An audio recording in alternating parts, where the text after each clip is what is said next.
Hey guys, Lori here. Today I wanted to go over how you can download the call recordings from iCanInstitute.com and get them transferred over from your PC to your iPhone or your iPad. Don't worry, it's super easy. Apple likes to make things easy. It's just a few steps that we have to actually go through in order to make all this work. So here we go. All right, the first thing we're going to want to do is install iTunes. Now on the PC, this isn't a default app, so I'm actually going to walk you guys through how to actually get that downloaded and installed. So I've just done a quick Google search for iTunes download. When you do that, you actually have this really handy shortcut that just immediately identifies what it is you're trying to do, and you can just go to the download. It's coming directly from apple.com. So that will take us over here. And let's see, I'm not interested in the iTunes update, so I'm going to say no to that. And as far as other updates and stuff to my email, I'm going to say no to that as well. So, whoops, gmail.com, and then just download. Now it's going to ask where I want to put this. For now, since I'm mostly just going to be installing this thing, I'm going to just stick it on my desktop and hit save. And that's going to download. You can see I'm using the Chrome browser right now. And in Chrome browser, you can look for your downloads right in this bottom corner here. I believe in Firefox, downloads pop up into the upper right corner. And then just real quick, I wanted to also show you that in case you did not see a screen asking you where you wanted to save this file, because I chose to put it on the desktop, what that means is that on the settings in your browser is actually going to send that file directly to its default location, which is actually your downloads folder on your own account on this PC. So I'm going to just demonstrate real quickly. If I were to hit download right now, you notice that no dialog box window pops up at this point asking me where to save it. It just immediately starts downloading over here. So the question on there is you're like, well, where do I go find that again? Now in Chrome, it's actually real handy. When this is done downloading, I could just click it directly from here, but that's not going to work later on when it comes time for us to be transferring these downloads from iCanInstitute.com. It's not going to work. You're going to need to know where those files were stored. So I just wanted to show you real quick. Usually the default, if you were just to open up your Windows Explorer, this stuff here in downloads, I probably have a lot of stuff in here, but if you just double click into your downloads folder, that's where that file is going to be kept. And you can actually change the setting. I'm going to demonstrate real quickly in Chrome. You just go up here into this little, they call it the hamburger icon. That's what these three lines are called, in case you ever happen to see those around the internet. In the settings of the Chrome browser, you can go down to Show Advanced Settings, and then you're going to look for something that says Downloads right here, and it says Ask where to save each file before downloading. You're just going to click yes to that, so check that box, and then from that point on, you will be able to get a prompt on where on your computer you would like your files to be stored. So I just chose to save mine to my desktop. I probably have some junk on here, but it was saved right here, iTunes setup. So I'm going to go ahead and double click into that, and it will begin my install process. So yes, we want to do that. I don't necessarily use shortcuts on my desktop, but that's completely up to you if you would like to have a shortcut placed there. Let's see, use iTunes as your default player for audio files. If you already are using a audio player other than iTunes and do not want iTunes to be the thing that automatically pops up every time you hit any kind of MP3 or AVI or any kind of file that is media like that, then I would recommend not hitting that. But if you do want iTunes as your default, go ahead and use that. I do use a different program, so I'm going to not have iTunes as my default. And automatically update iTunes, I would recommend that, just in that there is oftentimes a lot of updates that iTunes and Apple needs to push through to your computer.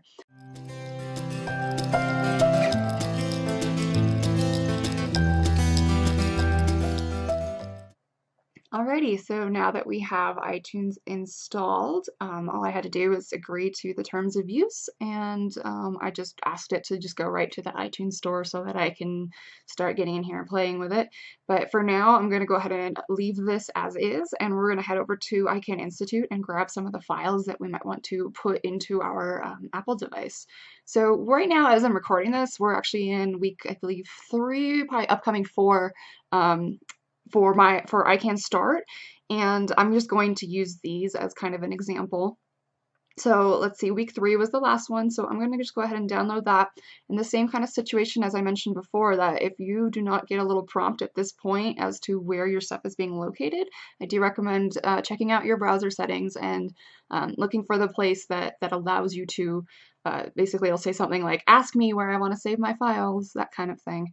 So I'm actually going to create a new folder, and I'm just right now kind of on my desktop. You can choose to put it wherever you want. You can actually use the default music folder if you wish. Just for demonstration purposes though, I'm just going to use my desktop. So I'm going to call this, let's say, Deb Erickson. Whoops, Erickson. And then I'm going to double click into that new folder, and this is the file that is being stored. So I'm going to just hit save on that. And then this next one, I also want to take, well, oops, well, it's going to start playing. And the same kind of thing, I will hit save on that. And then week 1, and I will download this one as well. All right, so as you can see down here, I've got a set of all 3 of these things are going. It looks like that one's already done. Second one's almost there. Third one is still rocking. So I'm now going to head over back to iTunes.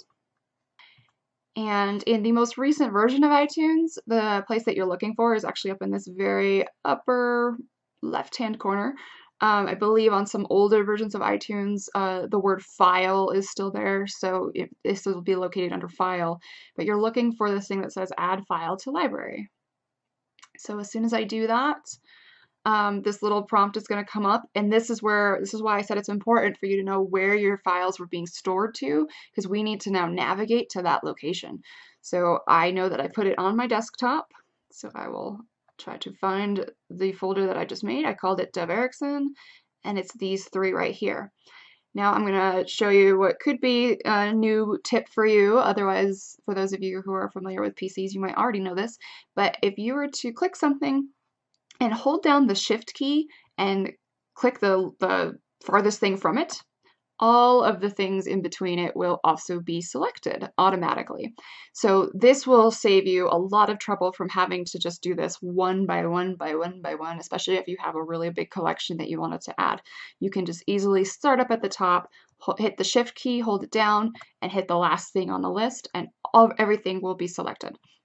So once I have everything selected, I'm going to hit open.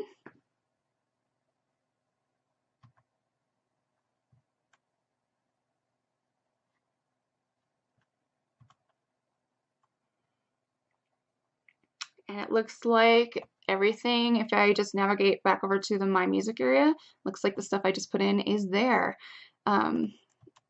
Now, you will notice that it's kind of, we'll say, unorganized. If you were to stick this on your phone and want to pull it up quickly, like while you're on your commute to work or something else, you're not going to want to look for unknown album and all these weird file names, right? So you do have the option to change all these however you wish to change them.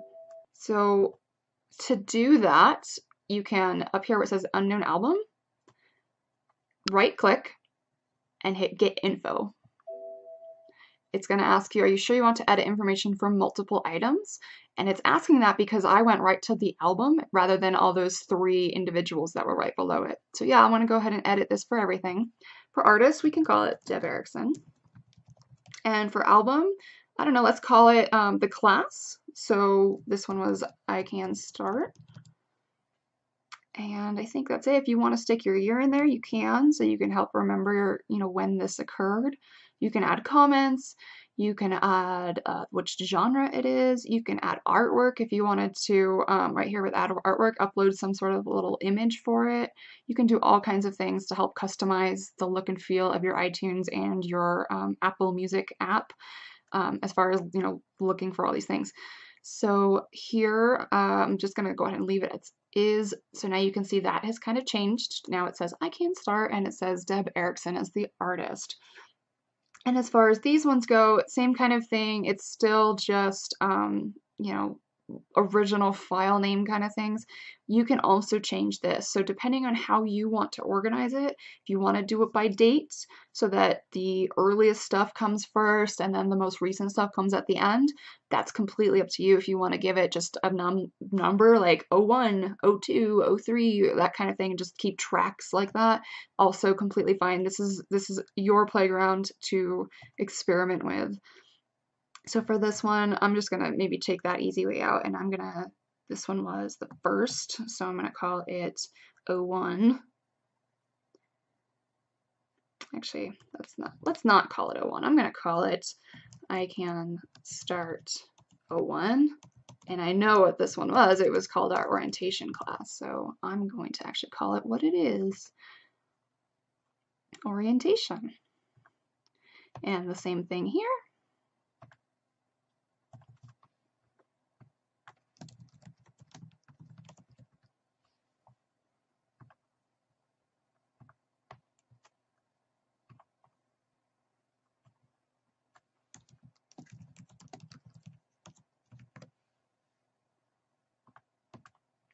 Awesome. So after I've done a little bit more customization, I just have all three of those files have just been renamed to something that might look a little prettier when I go looking for it on my Apple device. So the next step is that we want to actually go ahead and sync our Apple device with the iTunes account. So in order to do this, there is the option to do this wirelessly. However, you do, at least for the first time and the only time, have to use the USB cable that your iDevice came with. Alternatively, you can just always use the USB cable, but if you can also set it up to do wirelessly. So to get this started, first you want to plug in your iDevice. So I just did that. And on the computer screen, I received this message that says, do you want to allow this computer to access information? I'm using my boyfriend's iPhone right now.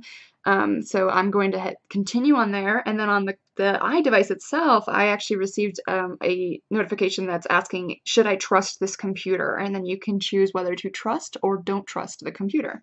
I'm going to go ahead and hit trust on that iPhone right now. And then on the desktop here, I'm going to hit continue. What that's actually done is it's made it so that, hey, look at that, Aaron's iPhone is now a part of this whole setup. So hey, welcome to your new iPhone. Let's see, we can actually walk through this, I'm sure, and it might help us. Hey, sync with iTunes, that's exactly what we want to do. Apple's so smart. All right, so there's a lot of settings on this next screen, but don't get overwhelmed, it's not that bad. So here is where we can choose that option of whether or not in the future we want to start syncing things over Wi-Fi. That would be this thing down here that says in options, sync with this iPhone over Wi-Fi. Oh, yeah, that's okay. Sync with this iPhone over Wi-Fi. So I can go ahead and click that, and then basically in the future, the next time I have things that I've automatically put into my iTunes library through that process that I showed you earlier, then the iPhone's going to recognize that and be like, oh look, I see new things. I'm going to go ahead and sync and grab this stuff over the same Wi-Fi connection. Now, for those of you who might be using a shared computer or a shared iTunes account, maybe even a shared Apple ID, you might recognize that all of a sudden you have a whole bunch of songs and other things that your family or your friends, whoever's sharing it with you, has downloaded, and you don't want that stuff. There is the option at this point when you are about to sync things to only bring over the things that you want. And that option occurs right here where it says sync only checked songs and videos.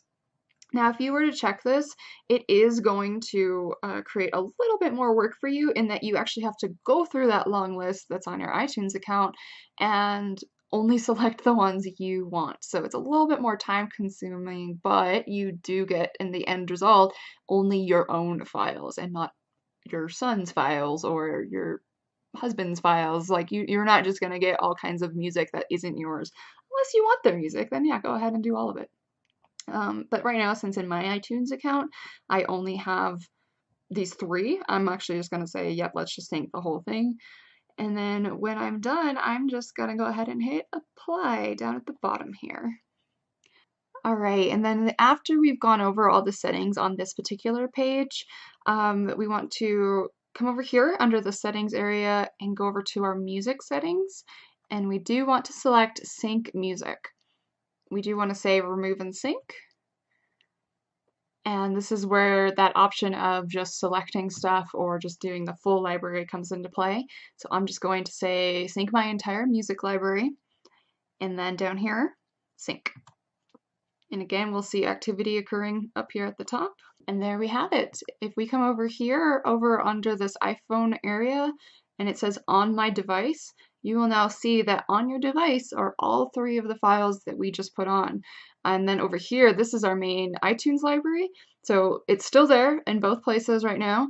And next we're gonna just go over to the iPhone itself and check out, make sure everything is working the way we expect it to. So now that we've done the sync process, I'm going to just check on the iPhone, make sure that everything got put on here the right way.